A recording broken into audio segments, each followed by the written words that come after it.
And Oh, is that the new one? yeah, it kind of looks like a stone. Yeah, Yeah, I thought it was dust. I thought it was dirt. Yeah. So what does this mean? It represents the taona or what? It represents the earthiness of this tequila is basically what it is. So just a couple little touches that we're gonna do. I think we want to this, maybe have this screen printed, maybe a little more detail. Are you involved in the rebranding or relabeling of stuff? How much is he letting you get away with? Is what I'm saying. Not much, because he's a stickler. Yeah, he's going. He goes, Enrique, we're not in the business of fancy bottles.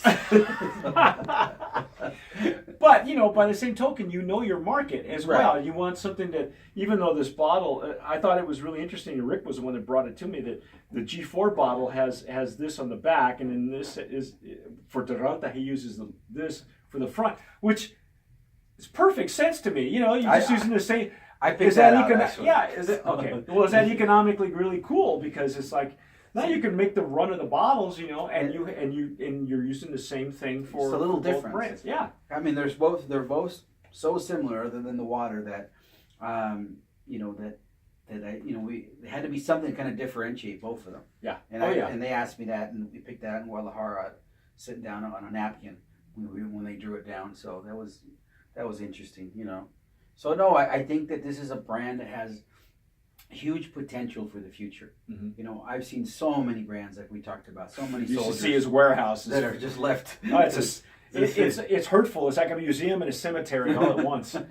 It's true, but this brand has such potential. And like you talked about the other day, I heard you mention that 80% of tequila sales come through margaritas. Mm-hmm. And when you make a margarita with a tequila at this level, and the flavors and the aromas that this has, the richness, they just explode. They blow up in that margarita. Yeah. And people are going, "Wow, what am I drinking? This is so cool. I want another one." Right? And plus, they feel well. One of the lowest ethanol ever recorded, the CRT with Felipe's process.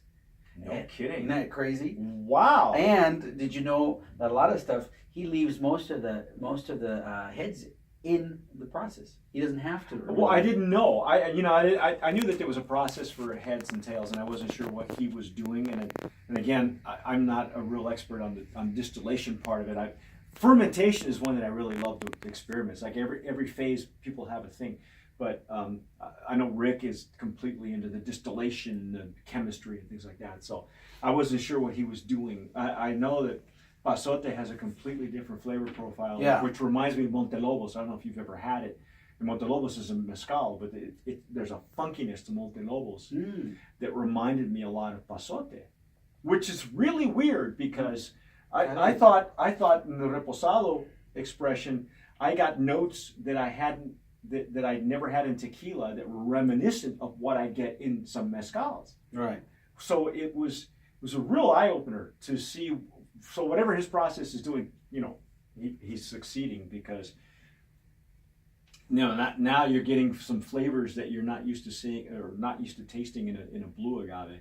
And of course, he's a grower as well, so I'm sure we could discuss every portion of his process from field to bottle. Yeah, must be.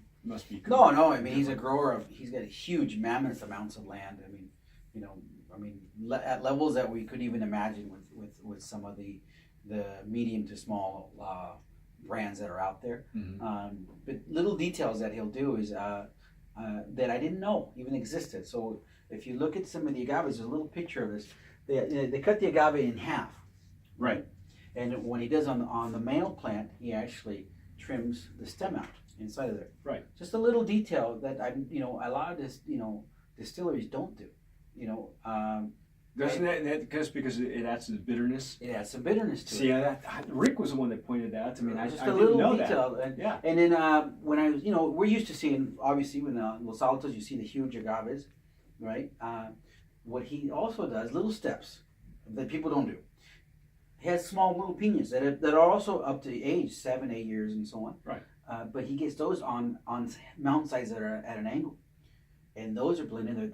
He goes, these are more flavorful, and their Brix levels are really high. They're smaller, but they're stressed out, so they have to hold on to the water. Exactly. Right. It's really interesting. It adapts, and that's really why people love agave. Yeah, but when he has, the amount of agave that he has, he can do that. He can do pick and that. choose from which area what's going to do, as long as they're in the same region, so they have the same flavor profile at the end. Right. So I see, that's crazy. little details that, Yeah, that yeah. I've never seen. Brilliant. They're brilliant little things. So Well, the rainwater capture, that to me was it's just amazing. So. who does that? Nobody. Yeah, nobody. So well, terrific. It's terrific a line. I think everybody should if you can find it wherever you're at, you should try it for sure. definitely, you get a bottle, hug it, drink it. Get more. Thank you.